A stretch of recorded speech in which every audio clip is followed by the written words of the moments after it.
Hey everyone, it's Trevor Turnbull here with Sports Networker, and I'm joined via Skype right now by Russell Reimer, who's coming to me from Calgary.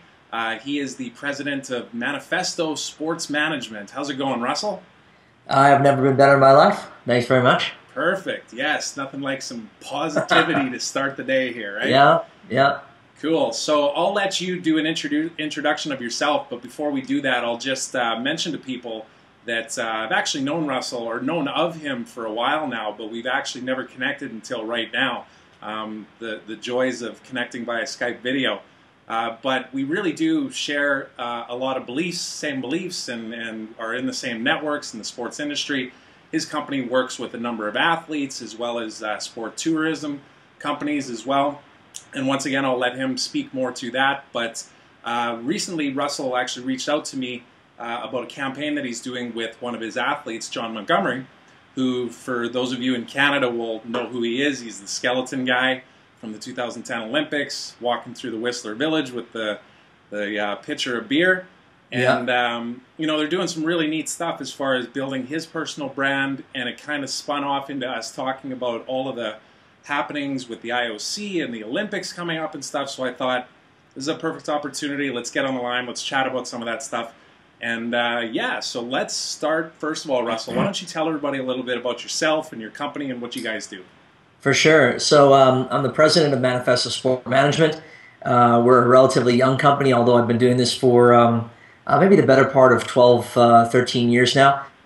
Started out in NBC at Quokka Sports. I think you might remember Quokka Sports from back in the day. Yeah. And you know, producing two successive Olympic Games in Sydney 2000.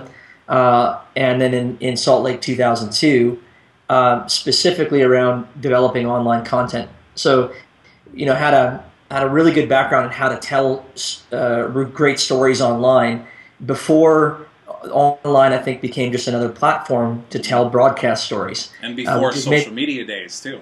And before social media days. And it was funny, I was involved in a project called Rosebud that was essentially a microblog similar to Twitter, for the 2000 games, where it was first introduced, rolling commentary. And then I saw Twitter evolve over the years and thought to myself, wow, maybe we were onto something at Quokka that was even bigger than Quokka Sports itself. Yeah. Anyway, so started out there, and then when I moved back to Canada, I started to really get into how we could use creative storytelling and as a central part of marketing, really strong athlete brand development. And that led to my first company, Agenda Sport Marketing, and now I'm out with a new company called Manifesto Sport, and I work with an incredibly good athlete group, big personalities, and I think what we have now is a very timely opportunity to help them extend that personality online and do something special like we did with the John Canadian Montgomery video. Right. So let's talk about that specifically and some of the work that you do with these athletes then. So you just referenced a really good point there, which is really around the messaging, right? It's all about how do you craft this message that puts these athletes in a positive light so that they can get these opportunities for sponsorship and everything else. So when you guys first start working with an athlete like John, what do you go through? Like, what is the process? So basically what I've done is I've developed an athlete discovery process where we sit down like we would with any marketing client. If you know, those are your viewers who are familiar with the process that you go through, and we treat the athlete like a client, you know, where we really want to know what's important to them, not just for our representation and how we you know go about connecting them to sponsors, but the very real parts of them that can be exemplified and enhanced online or through storytelling.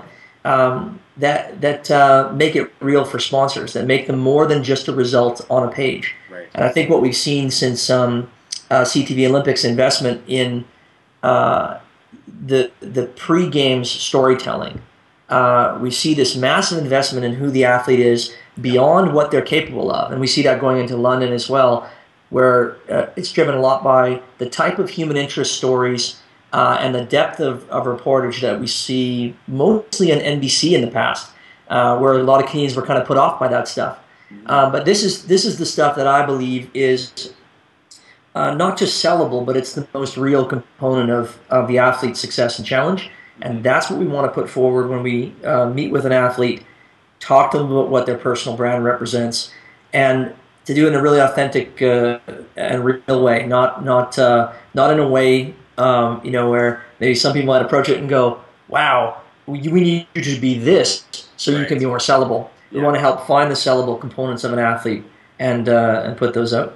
And then match them up with the right sponsors or nonprofit initiatives or whatever it happens to be, right? Absolutely. Yeah. And how have you found that social media has impacted this, especially in the last few years, where we've seen that athletes have the ability to control that personal brand? The TV and the radio spots and the billboards and all that stuff isn't going away, but this is really something that they have control over. How do you guys consult with your athletes on that side of things? What's been really great is we've got athletes who have something to say, and I think from a social media perspective, you have to be willing to put yourself out there. To give the example of John Canadian and this video we just released, which is kind of a riff on the old Molson ad from maybe 2002 or so. Right. To us, and I think to John, he represents the most Canadian story. I think something that people can relate to. Enjoy the good times with a nice cold beer. That is a very Canadian thing to do, and I think it resonated with people in a way that I don't even think John could have imagined. And I think what was incredible about John at the time and why his story has become so the turning point, or when the games when Canada let itself party, after maybe a few early disappointments. Yeah. Not only did it change the entire tone of the Olympic Games, but it really defined what people believe John's about. Mm-hmm. And to be honest, this is John. That's who he really is. Yeah. So A, personality, he's got something to say, and B, the way that he says it in his delivery, I think when you watch the video, is so real and indicative of who he is, that it's not an act and it's not a stretch. This is the type of position we want to put our athletes in. Mm-hmm. I can think of another good example. I work with a young guy who's recently become one of the best and most well-known snowboarders in the world. He's leading a resurgence of a youth movement in snowboarding worldwide. His name is Mark McMorris, and I work with an American agency, the Sports Syndicate, with him directly. Yeah.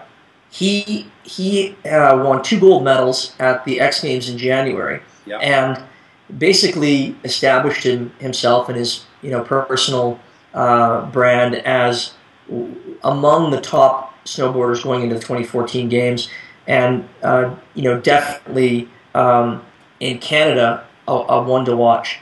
He's a story that I think will be told outside of the snowboard community over the next couple of years, but inside the snowboard communities, the amount of demand for Mark McMorris content is incredible. Yeah. He releases a video or 2 a week that are mostly lifestyle-based, a video or 2 every second week, mostly lifestyle-based content, and the views are the demand with media partners, with all the major editorial outlets within the snowboarding community. Just can't get enough. Yeah. So you see what's been created through social media is the ability to connect directly with who you are and why you resonate with your fans. Right. And that's the demand, I think, in the middle that social media helps fill. And if I'm not mistaken, he's from Regina, Saskatchewan. Yeah, Regina, Saskatchewan. Yeah. So here's the best big air kid and slopestyle kid in the world from Regina. That he says enough. That's a story right there in and of itself. And then you take his youth, personality, just how well he does in front of the camera, and I think he'll be. And that we have an introductory sport, which Canada typically does well at in the Olympic Games. Slopestyle will be making its debut in Sochi 14. Right. We've got the makings of a fairly incredible story. Plus, he's got an incredible base of fans that follow most of what he does anywhere in the world through markmcmorris.com and through social media. Yeah, yeah. And for those of you watching here that aren't familiar with where Regina is, it's actually in the province of Saskatchewan, and that's my home province. I was actually born in Regina. I heard about him actually probably about 4 months ago when I was asked to come and do a presentation here this coming September to some of the athletes in Saskatchewan. And just the thought of a kid from Regina, if anybody's ever been there, it's about as flat as you could possibly get. It's a good 6 to 7 hour drive to the closest mountain. So to think that a snowboarding phenom like him comes from the flatlands of Saskatchewan is pretty incredible, and part of his story, really, you know, like it really, I think, would resonate with a lot of people. It's probably getting a lot of people in the province even to take up the sport, right? Yeah, you know, we'll see what the Mark McMorris effect is. I think following 2014, in the same way that we've had these moments. You know, I think probably the best one is the Cindy Clausen effect coming out of 2006, and I think maybe in 1998 with women's hockey, we saw the women's hockey effect where you have 200 or 300% increase in how people engage in the sport. In this case, participation. Yeah. Kyle Schufelt also, I think, had a phenomenal effect in 2004 on the number of kids that tumbled their way into gyms across Canada. You know, so it's fun to see how it'll be fun to see how these movements can be enhanced and augmented by social media and on that direct connection to the athlete themselves. Yeah. So it's neat. Yeah, definitely. No, it'll be exciting to see what happens leading up to Sochi, as you say, and more in today's times. Of course, we've got the Olympics in London coming up here, starting, I believe, on Friday. It's amazing how quickly this has crept up on us.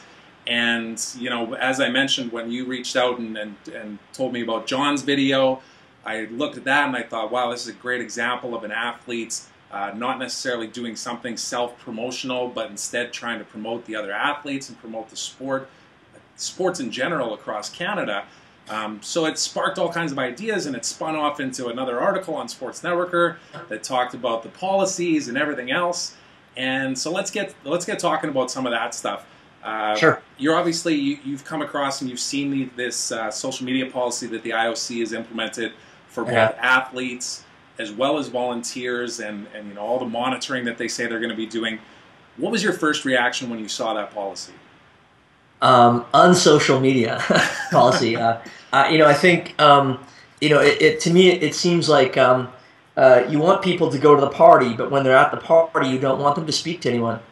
They can sit alone in a corner and have a drink, you know, by themselves. And you know, I think metaphorically, this is kind of how I view the policy. It doesn't seem to me that that the IOC has caught up with how the world communicates today, and especially how celebrities communicate with audiences. You know, I can think of very relevant examples of people with 3, 4, 5 million Twitter followers who are playing for America's basketball team, for example. James Harden is a great Twitter follow. If you're not following James Harden, I think he'll provide among the most interesting perspectives of the games. What this does, I think, for us is it looks at what does an athlete, what kind of audience does an athlete bring into the games that they didn't gain as a result of or enhanced as a result of their move toward the games. And in the case of, you know, most of the athletes who are very well known, and I think, you know, John Montgomery is a guy who's developed a fairly good living as a celebrity spokesperson. I think he'll be a great spokesperson for a few brands going into the games. What compelled people to follow you on Twitter or friend you on Facebook? And this is a fan base that you're building because of who you are and how you resonate with people. To go back to the James Harden example, if he tweets about something that he is taking part in experientially, the Olympic Games, as he would any other thing that he's experiencing at the time, and feels compelled to tweet about, he could be considered a reporter who is simply looking at the fact we just beat Argentina by 6 points. Go USA could be considered something that is reporting within the Olympic Games, and he could then be subject to sanction. Mm-hmm. So Yeah, to me, 5 million people follow James Harden because he's a fun-loving guy who's a good Twitter follow. Before he was even named to the American Olympic team. So in some cases, I don't think that they will sanction, but there's a necessary gray area that they create so that they can um, uh, evolve sanction or guideline accordingly. Mm-hmm. And I think if it's non-commercial, if it's not associated directly with editorial outlets, and you're simply expressing your opinion, you should be able to tweet whatever you like. Mm-hmm. Yeah, and as with most things in life, it seems like it's money driven, and specifically around sponsorships and exclusivity of those sponsorships around the Olympics. So you've got Coca-Cola and British Airways and Adidas and all these big brands that are spending millions of dollars to have the exclusive rights to the branding associated with the Olympics. And obviously that's one of the biggest things that I've noticed is that of course they want to clamp down on the athletes from a reporting perspective, and there's definitely a lot of gray area with that one. But I think they've been pretty clear to say that if any of these athletes are taking photos or using references that are talking about their sponsors that aren't directly affiliated with the Olympics, that there could be repercussions for that. And it remains to be seen, I guess, what exactly that's going to be. Are they going to suspend an athlete from competing? Are they going to try and fine them? Like, what do you think is going to happen here in the coming couple of weeks here around the sponsorship issue? And I think the larger consideration that I believe will come out of this games, and maybe even contested within the social media policy that I see, is the ownership of an athlete's fan base, which is something that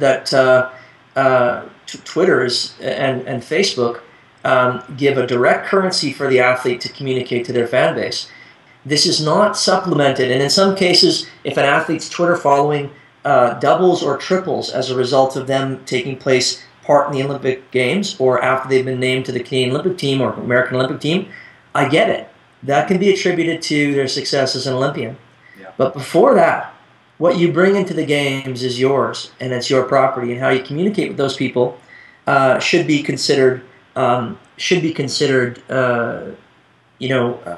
of speech, in my opinion. Yeah. So if you were to advise your athletes, do you have any athletes that you work with that are at the games this year, at the London Games? I have one, Zach Bell. He is a World Championship silver medalist in the Omnium, which is kind of like the decathlon for cycling. Okay. A new event, and he was just on the podium in March at the London Test event. So I think he'll have a good games and surprise a lot of people. And cycling is definitely one of those sports that has a lot of corporate love, so we'll see how he does. How would I advise them? Yeah, how would you advise your athletes? And specifically, maybe speak to that example. Did you have a discussion with him about social media use? Is he using social media right now, or is it something he's not using at all? Yeah, he's not as prolific, so I don't believe that it'll become a concern for him. But I definitely will look at how the policies going into 2012 are actually not just the policy itself, which is I think really noticeably vague, but how it's actually implemented, and if there are any guidelines or infringements on athletes that are recirculated by either the Canadian Olympic Committee, the IOC, following the games, and then how that sets us up for 2014. Mm-hmm. And this is called the first truly social Olympics. Yeah. But I don't know if we'll get there. So we'll have to see. We'll have to see if someone makes a precedent-setting case. Lolo Jones is another great example of a precedent. What I believe could be a precedent-setting case. Has done incredible work with Red Bull around Project X. Mm-hmm. Her biggest sponsor is obviously non-Olympic. Competes directly with top partner Coke. Yeah. I think she's probably the best Twitter follow of U.S. Olympians. Her and James Harden are my favorites. And I look at if one of these cases will be particularly looked at by the IOC as how they want to protect partners. in the case of Lolo Jones, she has created a massive following because of who she is. Her sponsors who support her throughout the year, every year, whether she has high profile or not, who help her build that profile and create that audience for her. This, to me, is the investment that they make day after day in the interest gap years between the Olympic Games, that should qualify them for some level of exposure, however personal, through Lolo Jones. Yeah. Through James Harden. Yeah, no, and you bring up a great point, not necessarily regarding James Harden with what I'm going to say, but on the amateur athlete side of things, you know, there is, when they're games where they're in the spotlights in front of the world is once every 4 years, the sponsors really have to buy into the idea that they're going to see some value in return in the 3 years and 50 months in between games, right? Right. It's something that, you know, of course they factor in, but they really want to, I believe, you know, align themselves with these athletes for more than what they do just while they compete. As you were saying before, it's more about their whole story, you know, like their backstory and how they relate to their audience and that type of thing. Yeah, and what we've seen as a really successful model is not to activate at all during the Olympic window, to completely respect the rights of the Olympic movement. I think we've got very progressive leadership here in Canada at the COC, Canadian Olympic Committee, and they've really moved the organization in a more athlete-friendly way, even to the point where they've engaged agents across the country, some of them in the U.S. who represent Canadian athletes, to provide actual input on how policy guidelines are enforced, what they actually look like on paper, windows within which ambush would be considered, so that we can speak directly to our sponsors about getting stuff in market before those windows, so that we can all be respectful of the value or the heightened value during the Olympic Games. Homecomings have also been you know, really well received, where sponsors are with you through the successes and challenges in the lean years between Olympic Games, and really they get that first homecoming meet and greet with you and their staff. Everyone's invested personally in your success. They win and lose with you, alongside you. These are the types of relationships I think that corporate Canada has been most receptive to. Yeah. And not necessarily what can you do for me during the Olympic Games. And I think that's changed in Canada since 2010, maybe even just a little bit before it, where people are asking, why would I bother doing this? They're saying, how can I do this and do it the right way? And thankfully, with the COC, we've got, you know, enough of a basic guideline to create a good roadmap for sponsors who want to get involved with athletes. Yeah. Yeah, no, and it's great to hear from your experience, too, that working with COC and all these other different governing bodies, especially across Canada, that they're open to the idea of open communication and really putting education first, right? Like understanding what these rules are, what the opportunities are, how they should, you know, approach all this from the athlete perspective, the governing body perspective, and coming from the consultants and the agency perspective, right? Absolutely. It's the best way to see progress. You just got to keep talking about it, right? And see where you can improve. Yeah, and some of us push. You know, I think if you want progress, you have to define what that actually looks like. Yeah. And you have to be willing to say, look, it hasn't been great in the past, and here's how it hasn't been athlete friendly, and here's how this policy would actually limit the amount of opportunity that an athlete has. So if we can both agree that we want to have a more athlete-centered sports system in Canada, we need all of our partners to do that. And you know, the leadership at COC has come directly to the agents, knowing that we probably have the best ideas on how to sell this stuff, and rather than looking at us as a polemic or someone who's on the opposite side of the negotiating table, there's been a lot of teamwork, which is, I think, going to benefit athletes in Canada tremendously. Definitely. Russell, thanks very much for doing this. I appreciate you taking the time. I know we're, you know, kind of just riffing on some ideas here, but there's a lot of good topics to discuss considering the time of year and everything else. To wrap things up here, maybe just let everybody know how they can find out more about Manifesto and how they can connect with you online. Yeah, if you want to follow up on the conversation with anything that I've said here, thanks, Trevor, for your time. I appreciate it. It's Russell, Russell, at manifestosport.com. Take a look at the athlete group that I've got. If you have ideas or anything that you want that you'd like to share or like my opinion on, I'm happy to help. Thanks very much, Trev. Perfect. So I'll link that all up for everybody here in the article where you're going to be watching this video. And definitely go and check them out. I think you're going to be impressed with this kind of stuff that they're doing. And Russell, hey, great to finally meet you. And, you know, who knows, we might actually meet in person sometime. We're not actually that far away, Calgary and Vancouver, right? Yeah, no doubt. I'm sure we'll connect over some coldies sooner than later. Right on. Sounds good. Thanks again, Russell. Thanks, sure. Bye.